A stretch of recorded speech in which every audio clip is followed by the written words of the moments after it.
Next chapter है आपका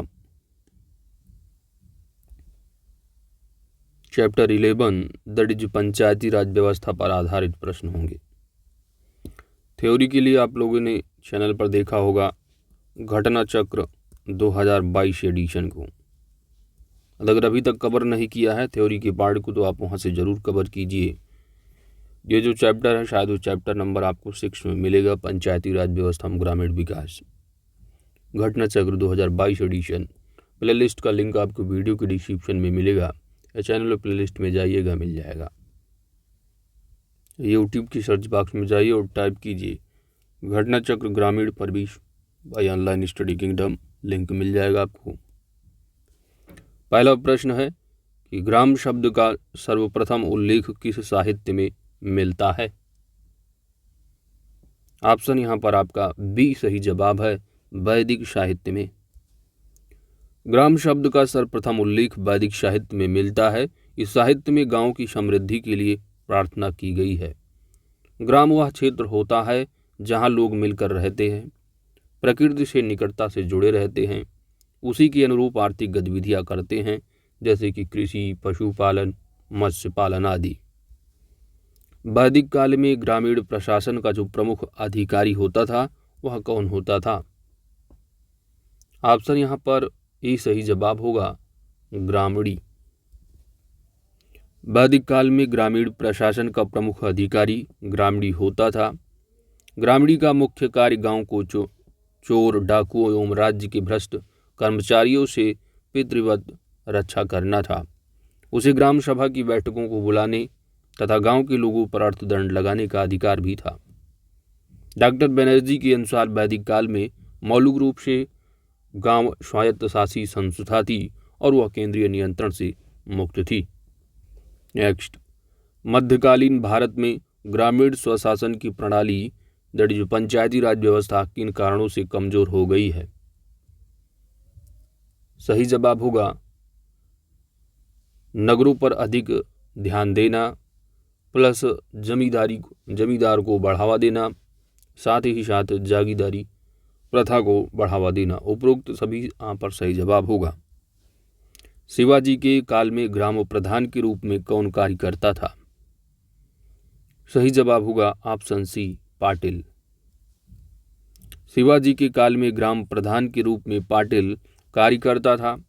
शिवाजी के समय में ग्रामीण प्रशासन में काफी सुधार हुआ। कुलकर्णी लिपिक था जो मुख्य रूप से ब्राह्मण होता था। शिवाजी की प्रशासनिक व्यवस्था में अष्टप्रधान प्रशासन व्यवस्था प्रमुख थी, जिसमें कार्यों व उनके प्रशासनिक इकाइयों की उचित व्यवस्था की गई थी। ब्रिटिश काल के दौरान किस वर्ष स्थानीय स्वशासन की शुरुआत की गई। आपका सही जवाब होगा, स्थानीय स्वशासन की बात की जा रही है। सही जवाब हो जाएगा आपका ऑप्शन ए, वर्ष 1882 ईस्वी में। ब्रिटिश काल के दौरान 1882 ईस्वी में स्थानीय स्वशासन की शुरुआत की गई। स्थानीय स्वशासन की दिशा में इससे पूर्व लॉर्ड कॉर्नवालिस द्वारा किया गया था, जिसने वर्ष 1793 ईस्वी में कॉर्नवालिस कोड का निर्माण किया था, जो कि पृथक्करण के सिद्धांत पर आधारित था और यह प्रणाली गांव के किसानों से जुड़ी थी, जिससे समस्याएं भी उजागर हुई। और आपको याद रखना है, यहाँ पर दिया नहीं है घटना चक्र की थ्योरी। अगर आप देखेंगे ग्रामीण परवीश वाली, ग्राम समाज वाली 2022 एडिशन जो करवाया गया पूरा थ्योरी, तो वहाँ पर आपने देखा होगा स्थानीय स्वशासन का पिता या जनक किसी कहा जाता है तो लॉर्ड रिपन को कहा जाता है। याद रखिए ये सारी इंपॉर्टेंट चीज़ें हैं। घटना चक्र को जरूर आप कवर कीजिए, थ्योरी के पार्ट को। पढ़ते हैं अगले प्रश्न की ओर। अगला प्रश्न उसी पर आधारित है शायद, कि किस वायसराय को भारत में स्थानीय स्वशासन का पिता या जनक कहा जाता है। सही जवाब होगा आपका ऑप्शन बी, लॉर्ड रिपन को। अगला प्रश्न, भारत में स्थानीय स्वशासन का जनक किसी कहा जाता है। तो कई बार आपसे घुमा घुमा के लोग पूछते हैं। ऑप्शन यहाँ पर डी आपका सही जवाब होगा। भारत में स्थानीय स्वशासन का जनक लॉर्ड रिपन को माना जाता है और इन्होंने वर्ष 1882 ईस्वी में एक प्रस्ताव पारित करके स्थानीय स्वशासन की नींव डाली थी। कालांतर में भारत सरकार अधिनियम 1919 के तहत स्थानीय स्वशासन को एक स्थानांतरित विषय में परिवर्तित कर दिया गया। भारतीय संविधान के किस अनुच्छेद के तहत ग्राम पंचायतों का प्रावधान अभिव्यक्त किया गया है? ग्राम पंचायतों की बात की जा रही है। यहाँ पर आर्टिकल के हिसाब से आपको चूज करना है। तो आप DPSP में पढ़ते हैं article number 40, that is option यहाँ पर सी सही जवाब होगा। भारतीय संविधान की अनुच्छेद 40 के तहत ग्राम पंचायतों के प्रावधान को अभिव्यक्त किया गया है। यह राज्य के नीति निर्देशक सिद्धांत के अंतर्गत आता है और इसके तहत राज्यों को इनका गठन करने की शक्ति दी गई है। भारत में सामुदायिक विकास कार्यक्रम की शुरुआत किस वर्ष की गई थी? आपका सही जवाब होगा वर्ष 1952, ऑप्शन बी। तो 2 अक्टूबर 1952 की इसकी शुरुआत की गई थी। इसे जनता की सहभागिता के उद्देश्यों को लेकर प्रारंभ किया गया था, लेकिन यह अपने उद्देश्यों को प्राप्त करने में असफल रहा है। बलवंत राय मेहता BR मेहता समिति ने पंचायती राज प्रणाली को किस स्तरीय पर बनाने की सिफारिश दी थी? सही जवाब होगा आपका त्रिस्तरीय पंचायती राज, ऑप्शन सी। 1957 में गठित बलवंत राय मेहता समिति ने पंचायती राज प्रणाली को 3 स्तरीय की सिफारिश की थी, जिसमें ग्राम पंचायत समिति, जिला पंचायत शामिल हैं और प्रणाली अपनाने हेतु सिफारिश की गई थी।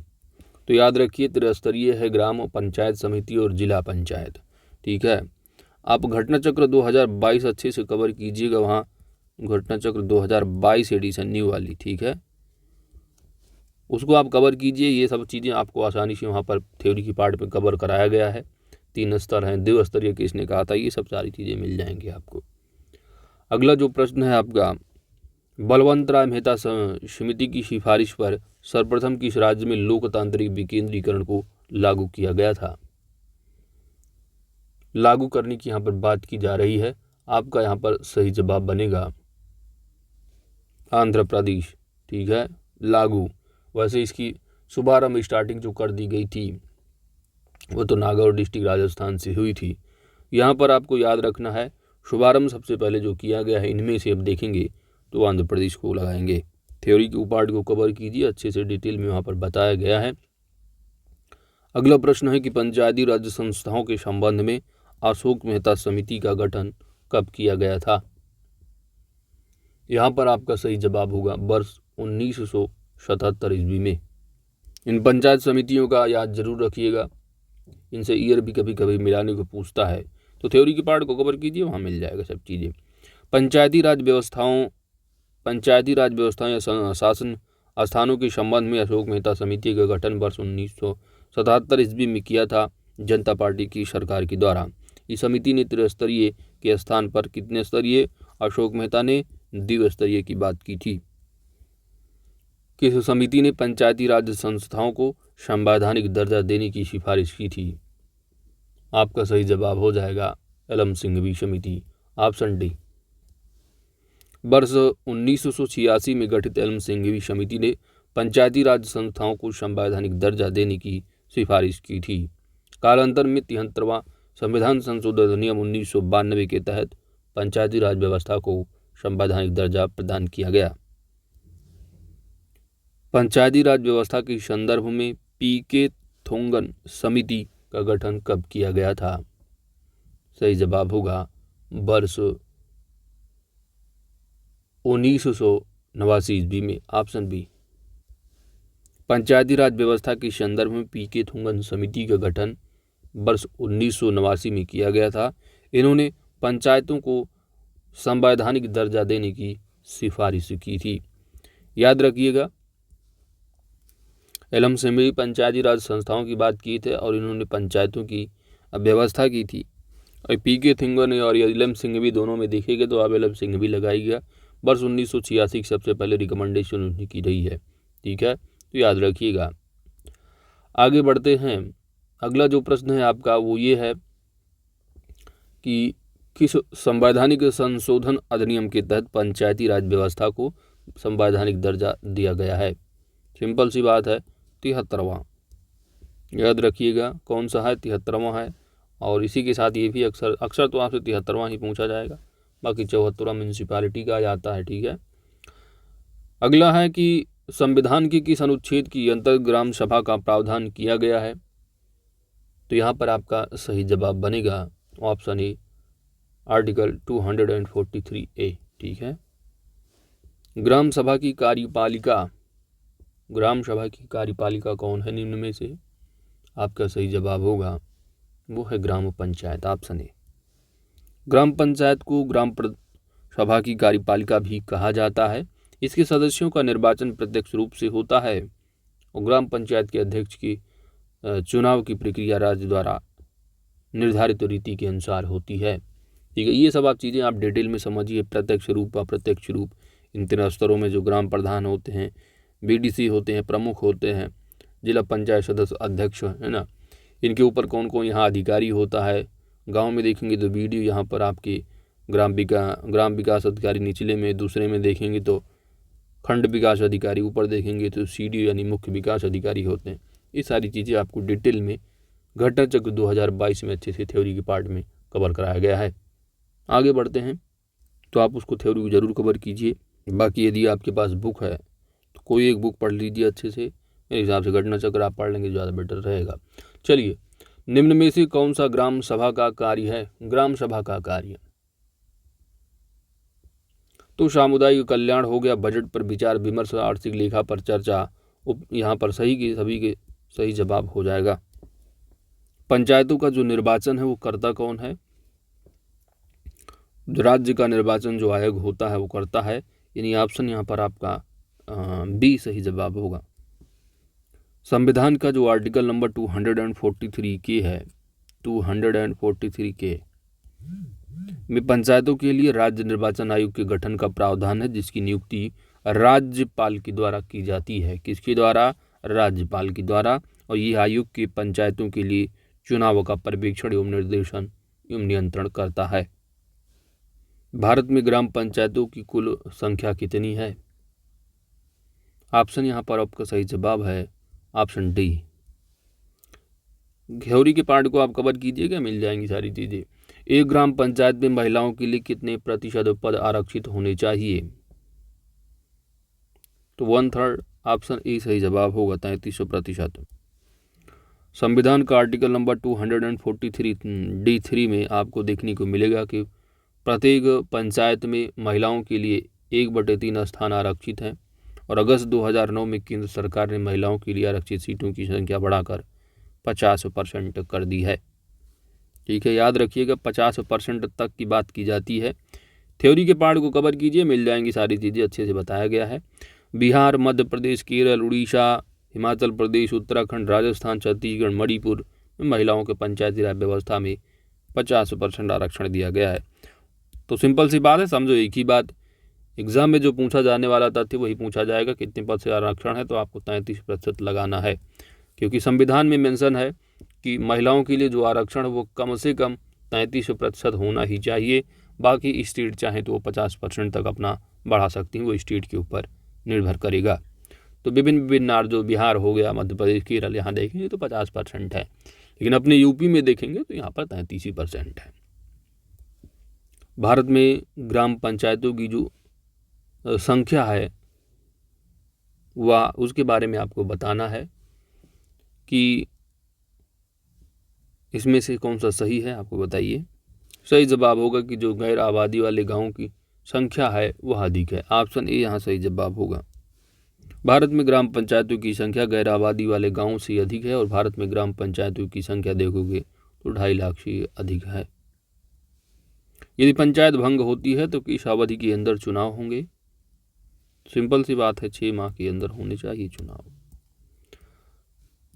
चलिए आगे बढ़ते हैं। मैं बार बार कह रहा हूं कि इस चैप्टर को आप अच्छे से कवर कीजिए, घटना चक्र 2022 एडिशन से वहाँ पर अच्छे से कवर कराया गया है दोस्त। और साथ ही साथ ये चैप्टर काफ़ी इंपॉर्टेंट, यहाँ से आपको 1-2 प्रश्न एग्जाम में देखने को ज़रूर मिलेंगे। एक व्यक्ति के लिए पंचायत का सदस्य बनने की जो न्यूनतम सीमा है वह कितनी है? पंचायत का सदस्य की बात की जा रही है, तो चाहे ग्राम पंचायत का प्रधानी का इलेक्शन लड़ना हो या ग्राम पंचायत सदस्य का चुनाव लड़ना हो, आपकी उम्र 21 वर्ष होनी चाहिए। ठीक है, 25 तो MP MLA की हो जाती, 35 राष्ट्रपति की है, 18 तो वोटिंग की उम्र होती है। पंचायत की आय के स्रोतों में किसे शामिल किया जाता है? पंचायत की आय के स्रोतों में निम्न में से देखोगे तो चाहे वो आपका व्यापार एवं रोजगार कर हो, इंटरटेनमेंट टैक्स हो गया, मनोरंजन कर, दुग्ध उत्पादन कर, सभी पे ये जो है स्टेट गवर्नमेंट का अधिकार है। ऑप्शन यहाँ पर डी सही जवाब होगा। ये सभी जो है किसके अंदर आते हैं? पंचायत की। पंचायत की आय के स्रोतों में व्यापार एवं रोजगार कर हो गया, मनोरंजन कर है ना, मेला कर जो गाँव वगैरह में लगते हैं, इन सभी देखेंगे तो पंचायतों का जो है वो अधिकार होता है। संविधान के कौन से अनुच्छेद में पंचायतों की वित्तीय स्थिति का पुनर्विलेखन करने के लिए जो स्टेट फाइनेंस कमीशन है, राज्य वित्त आयोग के गठन का प्रावधान किस आर्टिकल में है? तो आपको जो याद रखना है खासकर है ना, यहाँ पर वित्त आयोग की बात की जाए तो ऑप्शन सी होगा। कौन सा? ऑप्शन सी यहाँ सही जवाब हो जाएगा, ऑप्शन सी। ठीक है, और यहाँ पर आप देखोगे तो ये तो आपका निर्वाचन आयोग का इम्पोर्टेंट है। साथ ही यहाँ डी में आप देखेंगे तो ये आपका आरक्षण की बात करता है महिलाओं का। ठीक है, और अंदर जाएंगे तो क्लास 3 में मिलेगा। चलिए, संविधान के अनुच्छेद 243I के तहत पंचायतों की वित्तीय स्थिति का पुनर्विलेखन करने के लिए राज्य वित्त आयोग के गठन का प्रावधान किया गया है। इसकी नियुक्ति जो है वो प्रत्येक 5 वर्ष तक रहेगी, राज्यपाल के द्वारा नियुक्त की जाती है। अगला प्रश्न है कि अनुसूची के अंतर्गत पंचायतों को दिए गए विषयों की जो संख्या है वह कितनी है? वैसे अब पंचायत की बात की जा रही तो पंचायत की अनुसूची भी यहाँ पर लिखना चाहिए, लेकिन कुछ ज़्यादा ही डायरेक्ट पूछ ले रहे हैं। देखो 11th सूची आपसे पूछा जाएगा, क्योंकि पंचायत का जो सूची है वो 11th सूची है, पार्ट वगैरह पूछा जाता है तो 9 लगाना होगा। ठीक है, तो जो 11वीं अनुसूची में जो सब्जेक्ट है जिस पे पंचायतों को ध्यान देना होता है वह 29 विषय हैं उस सूची में, याद रखिएगा। इम्पॉर्टेंट फैक्ट है, अक्सर एग्जाम में पूछ लिया जाता है, चाहे वो UPSC PEC कोई भी एग्जाम हो। संविधान की 11वीं अनुसूची के अंतर्गत पंचायतों को दिए गए विषयों की जो कुल संख्या है वह 29 विषय हैं। ठीक है, कौन कौन से विषय ये नहीं पूछने वाला है, एक सरसरी निगाह से देख लीजिएगा बस, बाकी कितने अंक जरूर याद रखना, 29 विषय हैं। पंचायतों की लेखाओं की संपरीक्षा किसके द्वारा की जाती है? वह है राज्य विधानमंडल। ऑप्शन यहाँ सी सही जवाब होगा। क्षेत्र पंचायत के कार्यों में किसे शामिल किया जाता है? क्षेत्र पंचायत के कार्यों में किसे शामिल किया जाता है? आपका सही जवाब हो जाएगा, चाहे शौचालय का निर्माण हो, कीटनाशक दवाओं का वितरण हो, कुटीर लघु उद्योग, उपरोक्त सभी। आगे बढ़ते हैं। जिला पंचायत परिषद का जो कार्यकाल है वो कितना निर्धारित किया गया है? जिला पंचायत अध्यक्ष हो गया, जिला परिषद हो गया, इनका चुनाव होता है और 5 वर्ष के लिए निर्धारित है। चाहे ब्लॉक प्रमुखी हो गए, ग्राम प्रधान, सभी का 5 वर्ष है, और इसको 5 वर्ष से पहले भी क्या है, भंग किया जा सकता है विषम परिस्थितियों में। उत्तर प्रदेश पंचायती राज विधि अधिनियम किस वर्ष पारित किया गया था? इंपॉर्टेंट फैक्ट है, ईयर का जरूर याद रखिएगा। यहाँ पर आपका सही जवाब बनेगा वर्ष 1994। उत्तर प्रदेश में कौन से स्तरीय पंचायती राज व्यवस्था को अपनाया गया है? तो त्रिस्तरीय, BR मेहता वाली। कौन कौन से स्तर हैं, उसमें कौन कौन से अधिकारी होते हैं, सब डिटेल में पढ़िएगा घटना चक्र थ्योरी पार्ट को। उत्तर प्रदेश में कितनी जनसंख्या पर पंचायत क्षेत्र के गठन का प्रावधान किया गया है? 1000 की आबादी हो ग्राम पंचायत के गठन के लिए। ग्राम सभा का सदस्य होने के लिए न्यूनतम जो आयु होती है वह कितनी है? देखिए यहाँ पर ग्राम सभा के सदस्य की बात की जा रही है। पंचायत सदस्य का मतलब चुनाव लड़ने की बात आ जाती है। पंचायत है ना, बोलते नहीं पंची का चुनाव लड़ रहे हैं ना, प्रधानी का चुनाव लड़ रहे हैं, तो उनका उम्र वहाँ 21 वर्ष निर्धारित है। यहाँ ग्राम सभा का सदस्य होने का मतलब है जिनका नाम वोटिंग लिस्ट में है, ये यही पढ़ते हैं आप ग्राम पंचायती राज व्यवस्था में कि ग्राम सभा सदस्य का मतलब है कि आपकी वोटिंग लिस्ट में नाम होनी चाहिए, समझ रहे हैं। तो उम्र 18 वर्ष, यहाँ पर ऑप्शन ए सही जवाब होगा। उत्तर प्रदेश में ग्राम सभा का प्रधान यानी प्रधानी का चुनाव लड़ना है तो आपकी उम्र कम से कम 21 वर्ष हो। ग्राम सभा की प्रधान पद को हटाने से हेतु कितने दिनों पूर्व सूचना देना अनिवार्य है। और हटाने की प्लानिंग कर रहे हो तो 15 दिन पहले इनको सूचना दो आप, ठीक है। तो ये सारी चीज़ें थ्योरेटिकल पार्ट आप घटना चक्र 2022 एडिशन से अच्छे से कवर कीजिए, मिल जाएंगी सारी चीज़ें। यहाँ तो बहुत शार्ट में दिया है, अच्छे से वहाँ पर बताया गया है, ठीक है। आगे बढ़ते हैं। ग्राम सभा के उप प्रधान का जो चुनाव है वो कौन करता है। तो यहाँ पर आपका सही जवाब बनेगा ग्राम सभा की सदस्य, ठीक है। ऑप्शन यहाँ पर आपका ये सही जवाब हो जाएगा, ठीक है। घटना चक्र 2022 में मैंने बताया था एडिशन पढ़ाते समय थ्योरी का कि जैसे कि आपका गांव होता है। अब गांव में क्या है कि जब इलेक्शन होता है पंचायती का, ये पूरे गांव में जो होते हैं इसमें प्रधानी के इलेक्शन लड़ने वाले होते हैं। मान लीजिए 3-4 लोग हैं, ये पूरे गांव के लोग जो है इनको वोट करते हैं, ठीक है।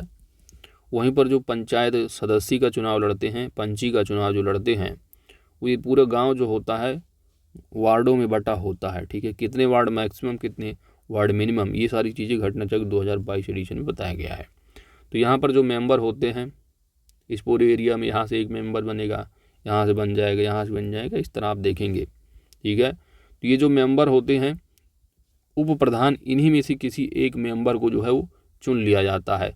किसके द्वारा, इन्हीं मेंबरों में से, इन्हीं जो मेंबर बनेंगे पंचायत सदस्य वाले, इन्हीं में से किसी एक को जो है वो बना दिया जाता है, ठीक है, उप प्रधान। उत्तर प्रदेश में एक वर्ष में न्यूनतम कितनी ग्राम सभा की बैठक होनी अनिवार्य है। तो कम से कम आप 2 मीटिंग तो करना ही होगा, ऑप्शन डी। एक ग्राम की वार्डों से चुने गए कितने सदस्य होते हैं जिन्हें पंच कहा जाता है। तो याद रखिए यहाँ पर आपका मिनिमम 7 मैक्सिमम 17, ऑप्शन बी सही जवाब होगा, ठीक है। वो अंकित भाटी वाली बुक में आप देखोगे तो वहाँ पर 10 कहीं 10 से 20, 5 से 7 कुछ बताया, गलत बताया गया, ठीक है। तो सही कर लीजिएगा आप लोग। सही आंसर आपका 7 से 17 ही होता है। एक ग्राम में ग्राम के वार्डों के चुने हुए 7 से 17 सदस्य होते हैं जिन्हें पंच कहा जाता है, परंतु वर्तमान में संख्या जो है थोड़ा चेंज है, याद रखिएगा 9 से 15 हो गई है, थोड़ा अपडेट भी हो जाइएगा। चलिए अगला जो है आप घटना चक्र 2022 में मिलेगा, बता देना है। ग्राम पंचायत की बैठक महीने में कितनी बार होनी चाहिए। तो याद रखिएगा कम से कम जो है आप एक बारी जरूर करना है ग्राम पंचायत की बैठक महीने में, कम से कम साल भर में जो मीटिंग होनी चाहिए, मीटिंग कम से कम 2 बारी होनी चाहिए, 6 माह में एक बारी, लेकिन बैठक अगर करनी है तो महीने में कम से कम एक बार आप करो। और इस बैठक की सूचना आपको 5 दिन पहले दी जानी होती है। बैठक की जो अध्यक्षता है वो ग्राम प्रधान उप प्रधान करता है। ग्राम पंचायत के कर्मचारी वर्ग में निम्न में से कौन सा शामिल है। पंचायत कर्मचारी में, तो यहाँ पर आपका सही जवाब बन जाएगा पंचायत का सचिव होता है। कर्मचारियों में शामिल ग्राम के सेवक होते हैं, है ना, ग्राम सेवक, जिसको आप जानकर आजकल बोलते हो ग्राम रोजगार वाले, है ना, रोजगार सेवक। चौकीदार होते हैं सभी की सभी, ऑप्शन डी यहाँ सही जवाब हो जाएगा। तो ग्राम पंचायत के कर्मचारी वर्ग में पंचायत सचिव, ग्राम सेवक तथा चौकीदार शामिल होते हैं। ग्राम सेवक ग्राम विकास कार्यों संचालित करता है, वहीं चौकीदार जो होते हैं वो अपना शांति स्थापित करने का काम करते हैं। निम्न में से कौन सी ग्राम पंचायत समितियां हैं। आपका सही जवाब हो जाएगा स्वास्थ्य कल्याण समिति, शिक्षा समिति, जल प्रबंधन समिति, उपरोक्त सभी, ऑप्शन डी। निम्न में से कौन सा जिला पंचायत की सदस्यों में शामिल किया जाता है। जिला पंचायत, तो विधानसभा सदस्य हो गए, विधान परिषद सदस्य, लोकसभा सदस्य, ऑप्शन यहाँ पर आपका डी सही जवाब, उपरोक्त तो सभी यहाँ पर आपका सही जवाब होगा। राज्य के प्रत्येक जिले में जिला पंचायतों के गठन का प्रावधान किया गया है। इसके सदस्यों का चुनाव प्रत्यक्ष मतदान द्वारा होता है। इसके सदस्यों में लोकसभा सदस्य, विधानसभा सदस्य, विधान परिषद तथा राज्यसभा सदस्य शामिल होते हैं, ठीक है। तो याद रखिएगा भाई जो जिला पंचायत सदस्य का चुनाव होता है ग्राम पंचायतों के द्वारा, यानी जो पंचायती इलेक्शन दैट टाइम होता है, तो उसमें क्या होता है भाई, जो रीजन होता है, चाहे वो विधानसभा के सदस्य हों, है ना, चाहे वो विधान परिषद का कोई सदस्य हो, कोई भाई एमएलए हो, कोई विधान परिषद सदस्य हो, या कोई आपका लोकसभा सांसद हो, है ना, तो ये सभी के सभी क्या है, शामिल ही तो होते हैं। आखिर वोट ही तो जाके करते हैं, क्योंकि किसी न किसी गांव से तो बिलोंग करते हैं, तो किसी न किसी एरिया से बिलोंग करते हैं, वहाँ पर चुनाव होता ही है। क्योंकि डायरेक्ट ये जिला पंचायत सदस्य का चुनाव क्या होता है, प्रत्यक्ष रूप से होता है ना, उसमें जनता जाके वोट करती है, और जनता का ही तो पार्ट है ये लोग, आखिर ये लोग भी मतदान करते हैं। वही बात यहाँ पर की जा रही है। बाकी जो जिला पंचायत अध्यक्ष होते हैं, जिला पंचायत सदस्यों में से कोई एक बन जाता है इनडायरेक्ट, प्रत्यक्ष रूप से। क्षेत्र पंचायत का सबसे बड़ा जो अधिकारी होता है वह कौन होता है, क्षेत्र पंचायत का। यहाँ पर आपका सही जवाब हो जाएगा, क्षेत्र पंचायत की बात की जा रही है तो बीडीओ हो जाएगा, ठीक है, ऑप्शन बी। कौन होता है, बीडीओ, ठीक है। घटना चक्र 2022 एडिशन को जो बताया गया उसमें अच्छे से बताया गया है, उनको कवर कीजिएगा। 3 स्तर होते हैं यहाँ, जैसे कि ग्राम प्रधान हो गए, फिर ऊपर आप जाओगे तो यहाँ पर ब्लॉक प्रमुख बनते हैं, ये सब पॉलिटिकल वाले हैं। इनको तो इनडायरेक्टली, डायरेक्ट रूप से प्रत्यक्ष आप नहीं कर सकते, लेकिन इनडायरेक्टली देखो तो ये भी कहीं ना कहीं जुड़े होते हैं पॉलिटिकल से। इसके बाद आप देखोगे तो जिला पंचायत अध्यक्ष होते हैं, ठीक है, ये सब पॉलिटिकल वाले हो गए। वहीं पर अधिकारियों को देखोगे तो नीचे जो बैठता है वो बीडीओ होता है, विलेज डेवलपमेंट ऑफिसर, 3 स्तरों में, ठीक है। दूसरे स्तर पर आप देखोगे, इसको आप कहोगे ग्राम विकास अधिकारी, फिर बीडीओ होते हैं, BDO that is block development officer, यानी कि मुख्य विकास, दैट इज आप कहोगे इनको खंड विकास अधिकारी, क्योंकि खंड स्तर पर हो गए। इसके बाद आगे जो बैठते हैं यहाँ पर सबसे ऊपर, ये तो पीआरओ होते हैं, पंचायती राज ऑफिसर या सीडीओ बोलोगे उनको, है ना, चीफ डेवलपमेंट ऑफिसर या मुख्य विकास अधिकारी, तो जो कि सबसे ऊपर जिला लेवल पर बैठते हैं, ठीक है। तो 3 स्तर होते हैं ग्राम पंचायत राज संस्था में, 3 स्तर। त्रिस्तरीय में जो होते हैं अधिकारी के रूप में आपने देखा, नीचे सबसे बीडीओ ग्राम विकास अधिकारी, फिर खंड विकास अधिकारी, फिर मुख्य विकास अधिकारी, यह लेवल होता है, जो कि थ्योरी के पार्ट में अच्छे से कवर कराया गया। 2022 एडिशन को अच्छे से कवर कीजिए। क्षेत्र पंचायत सदस्य का बनने के लिए जो न्यूनतम आयु निर्धारित की गई है, क्षेत्र पंचायत का सदस्य, यानी यहाँ पर बीडीसी की बात की जा रही है।